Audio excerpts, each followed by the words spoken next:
শেখ সাদি রহমাতুল্লাহি আলাইহি কান্না করতেছেন।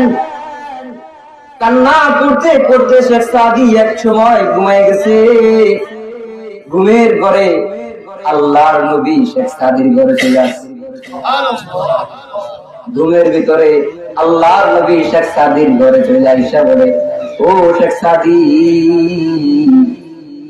কান্না করো কেন? তোমার মনটা বড় খারাপ, কি ব্যাপার?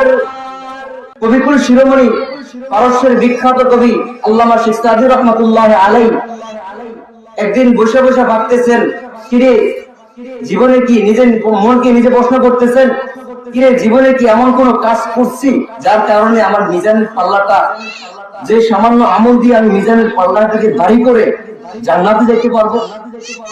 আল্লামা শেখ সাদি বসে বসে ভাবতেছেন, নিজের মনকে প্রশ্ন করতেছেন। তো শেখ সাদির মন উত্তর দিয়েছে, না শেখ সাদি, এমন কাজ আজ পর্যন্ত কর নাই।